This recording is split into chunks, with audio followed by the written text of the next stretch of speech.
son las 7:43 minutos. Oli Matos. Saludos, buenos días, República Dominicana. Gracias, Julio. Gracias a todos mis compañeros, José, Eury, Anibelca, María Elena, a Melton, a Cristian, lo que formamos este importante equipo que todas las mañanas le llevamos las informaciones, los comentarios, nuestras opiniones de los acontecimientos y de nuestra perspectiva de la realidad en la República Dominicana. Hoy es viernes, es un día que tuviera otra connotación si no estuviéramos haciendo frente de la manera más inteligente a esta pandemia que amenaza nuestra salud, que amenaza nuestra estabilidad económica y nuestro modo de vida. Vamos a pedirle que respetemos estos días para que garanticemos poder nosotros salir a circular y a hacer nuestras vidas siempre con el debido cuidado, pero con una amenaza inferior a la que tenemos actualmente. Bueno, debo referirme al planteamiento de Julio con respecto a los partidos, a las posiciones de los partidos, y voy a ver si producción me ayuda, porque en la publicación de la Junta los partidos se presentan los votos por partidos, votos que obtuvo cada partido. Y si algo es evidente es que en este proceso que pasó, el proceso de marzo pasado, el Partido Revolucionario Moderno obtuvo 40 puntos, es decir, solo como marca política, 40.46%, frente a 33.66% que obtuvo el Partido de la Liberación Dominicana. Estoy hablando de partido a partido. En el caso de los bloques, hay también, siempre sabemos que hay candidaturas locales. Por ejemplo, el Partido Humanista Dominicano en Guayabal llevó un candidato a alcalde, distinto al del PRM. Y entre los dos sumaron más que los votos que sacó el del PLD que ganó. Y te estoy hablando de un partido que su candidato es Luis Abinader. En el caso, y así pasó en varios casos. Por ejemplo, Santo Domingo Norte, Fuerza del Pueblo y PLD fueron juntos. Todo el mundo sabe, Domingo Jiménez, que compartía con nosotros regularmente en el programa y parte de la familia de Sol, porque está en una de las emisoras, decía frecuentemente que Santiago de los Caballeros, el candidato en Santiago de los Caballeros de la gente de la Fuerza del Pueblo, y lo dejó Bauta en la entrevista que ustedes le hicieron ayer, el candidato de la Fuerza del Pueblo era el candidato Abel Martínez, que al final resultó ganador. Pero, por ejemplo, en un escenario como el de Santiago, donde todas las encuestas colocan a Luis Abinader sobre el 60%, todas las encuestas lo colocaban la anterior y lo colocan estas encuestas, 58%. En el caso actual, la última que vi de Santiago, ¿qué pasa? El alcalde tenía una buena valoración y salió reelecto. En el caso, me gustaría incluso presentarle los datos, porque lo tengo, de lo que fueron los resultados de Santo Domingo Este, donde muchas de esas encuestas que están diciendo que fueron desmentidas por el voto de los ciudadanos, vimos que Manuel Jiménez sacó prácticamente 60%. Me gustaría que presenten el cuadro con los votos que sacó. En el caso de Carolina Mejía, quien se juramenta como alcaldesa hoy, como primera alcaldesa del Distrito Nacional en el día de hoy, obtuvo 56% de los votos. Estoy hablando de los candidatos icónicos, de lo que representaban las candidaturas que se podían definir como propias. En el caso de San Juan de la Maguana, que Julio mencionó, ¿qué podemos ver? Julio dice, bueno, ahí estaba la Fuerza del Pueblo, pero la Fuerza del Pueblo iba en su boleta. La Fuerza del Pueblo iba en su boleta, no iba, es decir, estaba la opción, a diferencia, por ejemplo, del Distrito Nacional, donde el PRD no llevó boleta y por lo tanto no tuvo ninguna votación, porque no participó, no estaba en la ecuación presentada, ¿no?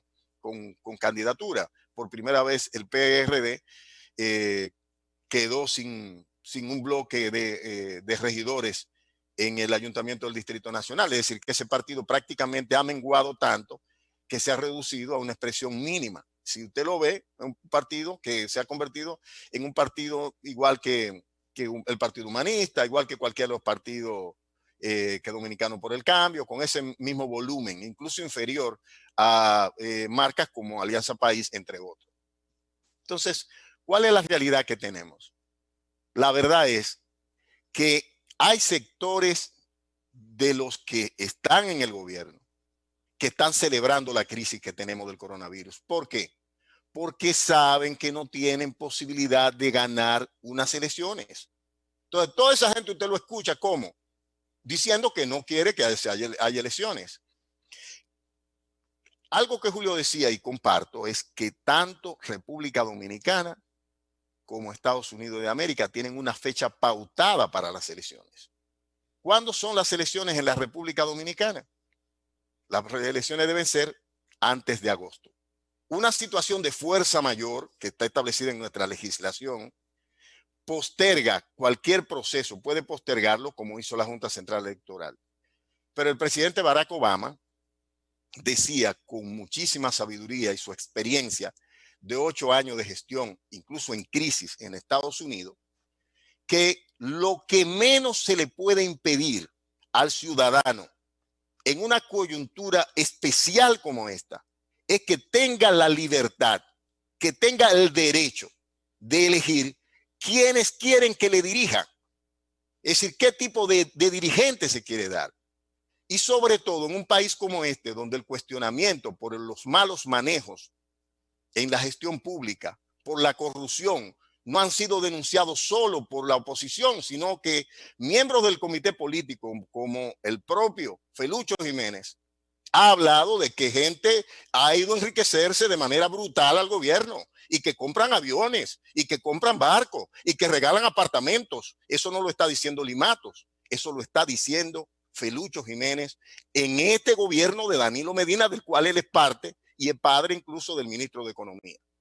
Entonces, ¿cuál es la realidad?